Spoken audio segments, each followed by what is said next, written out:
Picture this. 6 a.m. A heavy fog is rolling off the coast of Maine.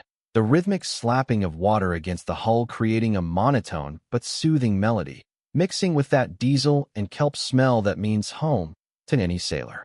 I'm out there, rag in hand, polishing the brass on the vintage naval patrol boat I'd poured my blood, sweat, and entire inheritance into restoring, just enjoying a rare moment of peace. Then, suddenly, the sound of designer heels clicking on weathered dock planks rings out, sharp, cold, and sounding exactly like a death march. That was the day HOA President Karen Sterling showed up at my dock with a sheriff's deputy and a fraudulent lien to steal my 40-foot vessel, the Valkyrie. And that was the moment she made the biggest mistake of her entitled life. What would you do if your HOA Karen tried to hijack your $80,000 boat just because you planted the wrong bushes? Drop a comment below. But buckle up, because this revenge story is about to get crazier than any Hollywood movie you've ever seen. My name is Jack Sullivan, and at 52, after 24 years in the Navy as an electronics technician, I thought I'd earned some quiet. 3 years ago, I lost my wife, Lisa, to cancer. The only thing that pulled me out of that pit of grief was the legacy left by my Uncle Ben, a weathered cottage nestled against the cliffs of Whispering Pines Cove, where the Atlantic crashes against the rocks day and night. The Valkyrie, that boat was my lifeline, literally. I bought her from a government surplus yard, spent 3 years stripping her down to the skeleton, rewiring the electronics with the patience of a monk, and refinishing the teak until my fingertips were raw. Because the satisfying weight of quality tools in my hands was the only thing keeping me from losing my mind to the loneliness. Whispering Pines Cove sits in a protected harbor with 150 waterfront homes, each worth a fortune. Along with it came the Whispering Pines Association, WPA, something I initially thought was just a bureaucratic nuisance, but harmless. The first 2 years were a dream. I helped neighbors with electrical work, shared fresh lobster from my traps, and lived the life of a quiet widower. But then, Karen Sterling slithered into our lives like a viper in a designer dress. Imagine a 48-year-old woman, a cross between a failed real estate agent and a prison warden, always dressed in crisp white capri pants that probably cost more than my monthly grocery bill. She wore oversized sunglasses hiding cold, dead eyes, and drove a blindingly white Mercedes-Benz that looked like a mobile billboard for new money. She'd fled some gated community in California after being ousted for overzealous enforcement, and within a month of moving here, she was campaigning for the WPA board. Her pitch? I'm here to steward property values. But the way she spoke about herself in the third person sent shivers down my spine. 6 months later, she won the presidency by a razor-thin margin. And that's when the reign of terror began. It started with wild blueberries. I planted these gorgeous native bushes along my fence line. Perfectly legal, totally normal for Maine landscaping. But the fine arrived like a death warrant, vegetation violation. $200. Removal required within 14 days. I actually chuckled when I read it. Finding me for blueberries in Maine is like finding the desert for having too much sand. I dug out the WPA covenants, pointed to the section encouraging native flora, and called her. But Karen's voice crackled over the phone, dripping with condensation and phantom power. Karen has supreme interpretation authority over all landscaping decisions. The fine stands. That's when I started digging. I discovered a horrifying truth. In her first year alone, Karen Sterling had fined 17 residents. Always $200. Always citing that magical interpretation authority. From trash cans visible at the wrong hour to the wrong shade of mailbox paint. She had funneled $3,400 into WPA accounts that she personally managed. But I was naive to think she'd stop at bushes.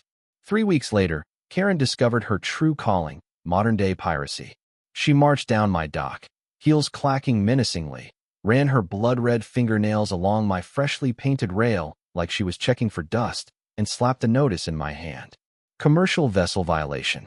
Removal required in 30 days. Daily penalty, $500. Commercial? I watched dentists and hedge fund managers zoom around in loud cigarette boats that burned fuel like water, but my historically restored patrol boat was the menace? Turns out, Karen had hired a maritime lawyer to find a loophole, claiming that because my boat was military surplus, it was commercial, forcing me to move it or lose it. I wasn't going down without a fight. My military instincts kicked in. I drove to the Coast Guard station in Portland, found Chief Petty Officer Dave, who handled my transfer paperwork 3 years ago, and the man laughed so hard he nearly choked. He stamped recreational vessel on my file with enough force to crack the desk. But I needed local allies. That's when I found the resistance. Old Man Miller, a veteran living 3 doors down who recorded every WPA meeting. Sarah Jenkins, a sharp property lawyer fined for growing basil in her window. And Big Mike, the marina mechanic built like a polar bear. We thought we had her cornered. But Karen Sterling launched her nuclear option. A certified letter arrived at all 150 homes, announcing a property lien on my house and boat for accumulated penalties totaling $2,700. That night, listening to the waves hit the hull like funeral drums, I realized this wasn't about neighborhood standards. This was systematic extortion. She was using the WPA to mug her neighbors. But Karen made a fatal error. She picked a target who had nothing left to lose but his time and his honor. The next morning, I found a manila envelope duct taped to my door. Inside were minutes from an emergency board meeting declaring a unanimous ban on military surplus boats. It looked official, signatures, stamps, the works. But I've spent a lifetime analyzing intelligence, and I smelled a forgery ranker than rotten fish. She hadn't just faked the meeting. She'd broken into the community office, used the official letterhead, and forged every board member's signature, including Old Man Miller's, who was sitting in my kitchen drinking coffee at that exact moment. He looked at the paper and whispered, "Jesus, she made my signature look like a drunk toddler wrote it with a crayon." The real war had just begun. I decided I wouldn't just defend myself. I was going to let her dig her own grave, and I would be the one handing her the shovel. I started making calls to verify this so-called emergency meeting. Mrs. Wong was vacationing in Hawaii. I had the hotel receipts to prove it.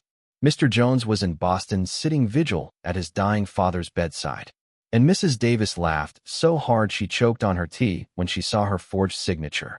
But desperation had turned Karen Sterling into a dangerous wild animal. The following week, she actually filed that fraudulent lien with the county recorder, officially clouding the title to my home. The taste of that fury was metallic, like licking a 9-volt battery while watching someone torture life savings. The next monthly WPA meeting turned into a miniature battle of Gettysburg. 200 residents packed into a room meant for 50. The air was thick with tension and the nauseating scent of Karen's cheap perfume as she stood at the podium like a deranged queen. When Old Man Miller stood up waving the forged minutes, Karen didn't even blink. "Emergency status allows for the suspension of normal protocol," she announced. But Sarah Jenkins stood up from the back, her voice cutting through the noise like a prosecutor's blade. "Cite the specific bylaw that allows for forgery and secret meetings." Then Big Mike stood up, towering over the room, and pointed a grease-stained finger at her. "That man's boat is cleaner than that oil-leaking yacht your husband drives." The room detonated. People started screaming about their own ridiculous fines. Wind chimes, door colors, window shades. But I was done playing the victim. The next morning, I hired Rachel Green, a forensic accountant who hunts financial criminals for sport. 3 days later, Rachel called me, her voice trembling with excitement. "Jack, sit down. What I found isn't just petty theft. It's a criminal empire." It turned out Karen had embezzled $67,000 from the community fund. She created a shell company called Sterling Administrative Services to launder money through fake invoices. And the kicker? She was using our money to pay the legal fees for her husband, Arthur Sterling, who was currently being investigated by the SEC for securities fraud. I sent the entire file to the FBI, the State Attorney General, and the IRS simultaneously. Karen's response was to go completely nuclear. At 3 a.m., I woke up to the sound of splintering wood and grinding metal. The Valkyrie had been cut loose. She was drifting, smashing against the concrete piling. Gouged into the starboard hull were the words, "Die Nazi," and every piece of brass I'd polished had been smashed with a crowbar. But she didn't stop there. The next morning, anonymous flyers appeared in every mailbox. They featured a photoshopped image of me in uniform next to assault rifles, with the headline, "Dangerous Veteran Threatens Families." She weaponized the police. She called 911 6 times in 4 days with fabricated reports. I was dealing drugs, I was a terrorist. I was stockpiling illegal weapons.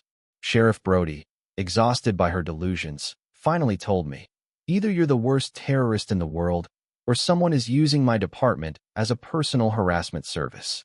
But the peak of the insanity happened at the next community meeting, where Karen tried to use her authority to silence the threat. That's when Arthur Sterling, her husband, charged at Old Man Miller with the swagger of a man used to buying his way out of trouble. "You senile old fool," he shouted. But Big Mike unfolded himself from a chair like a spring-loaded bear trap, stepping between them. "Touch him," Mike growled, "and you'll be eating through a straw for a month." The room went dead silent. That is, until Sarah Jenkins dropped the atomic bomb. "Before anyone throws a punch," she announced calmly, "everyone should know that the FBI raided Karen's house 6 hours ago." Karen collapsed into her chair like a punctured balloon. But the biggest twist came from Arthur Sterling himself. To save his own skin from prison time for his SEC fraud, he had secretly been recording his wife for the last 8 months. He threw her to the sharks to chum the water. The recordings were sickening. Karen was on tape laughing about the neighbors, calling us stupid sheep, bragging about forging signatures because those idiots don't deserve a vote, and, crucially, admitting she had never read the WPA bylaws. The same bylaws that stated any board member committing fraud is personally liable for triple damages. We did the math quickly. $67,000 in theft, tripled under consumer protection laws, plus legal fees and punitive damages. She was staring down a personal debt of over $500,000. But a cornered animal doesn't surrender, it bites. That night, I woke up at 5 a.m. to the overwhelming stench of gasoline. My boat's fuel lines had been cut, turning the Valkyrie into a floating bomb. Security cameras caught Karen, dressed in black tactical gear, creeping onto the dock with professional tools. This wasn't vandalism anymore. This was attempted murder. And then, a new flyer appeared. This one was professionally designed by a political smear firm she hired with stolen money, accusing me of being a radical extremist planning to bomb government buildings. Within 24 hours, the FBI, ATF, and Homeland Security descended on my house like a swarm of locusts. Agent Carlson tore my house apart for 4 hours, finding nothing but military history books. He pulled me aside, face red with anger. "Someone is playing games with the federal government, Mr. Sullivan, and they are going to pay." But Karen wasn't done. She had crossed the line from a scammer to a fugitive. When she realized she was about to lose everything, she decided to burn the whole world down. The morning after the FBI cleared my name, the residents of Whispering Pines Cove woke up to a chilling nightmare. Taped to every single mailbox was a photocopy containing complete personally identifiable information, PI social security numbers, bank routing numbers, and credit card details for all 150 families. Attached was a handwritten note from Karen. "Drop all charges or watch this entire community become identity theft victims. You have 48 hours. But it was psychological warfare. The truth was, she had already sold the financial profiles of 73 residents to a Russian cybercrime syndicate for $180,000 to fund her escape and legal defense. Agent Carlson immediately activated a federal manhunt, placing Karen on the no-fly list. In response, at 3 a.m. the next day, the community center erupted in flames. Orange fire licked the foggy night sky, incinerating 3 years of paper records. Security footage showed a figure pouring gasoline and lighting a flare with the cold precision of an assassin. But she miscalculated one thing. Sarah Jenkins had encrypted digital backups of every single piece of evidence stored in her law firm's fireproof vault. Karen's madness reached its absolute zenith on a crystal-clear Thursday morning. Mrs. Higgins, an 82-year-old grandmother, was walking her dog. Karen's white Mercedes screeched around the corner like a guided missile. She leaped out, grabbed the elderly woman by her silver hair, and tried to drag her into the car, screaming like a banshee about teaching traitors a lesson. The sound of Mrs. Higgins' terrified screams mixed with her dog's frantic barking created a symphony of pure evil. That is, until Big Mike sprinted 50 yards and tackled Karen onto the hot asphalt like a linebacker. "You are nothing without me," she howled as police wrestled her into handcuffs. Her mascara streaked across a face contorted by pure hate. The sentencing hearing at the federal courthouse in Portland was a national media event. 500 residents camped outside. News helicopters circled overhead. Inside, Judge Hammerstein, a man known for having ice water in his veins, stared down at Karen Sterling. She looked hollow, wearing an orange jumpsuit, her hair hanging in greasy strings. The prosecutor read the charges, 27 felony counts, including racketeering, RICO, mass identity theft, arson, attempted kidnapping, and domestic terrorism. When her defense attorney tried to argue for bail, Judge Hammerstein cut him off with a look that could melt steel. "Counselor, your client sold her neighbors to the Russian mob, burned down a public building, and tried to kidnap an octogenarian in broad daylight. She is the living definition of a danger to society." Suddenly, Karen leaped from her chair, shrieking like a lunatic. "This is a conspiracy. I am the savior of that garbage community. Jack Sullivan is the terrorist." It took 4 bailiffs to wrestle her back down while she spat out delusions about our ingratitude. "Defendant Sterling," Judge Hammerstein's gavel cracked like a gunshot. "I am sentencing you to the maximum penalty for each count. That is 25 years in a federal maximum security prison, without the possibility of parole.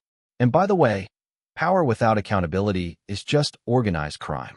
I stood up in the gallery, surrounded by my neighbors, and spoke the words I'd been holding back for 3 years. She spent 3 years acting like a queen. Today she learned that prison has no throne. The applause in that courtroom lasted for 7 solid minutes.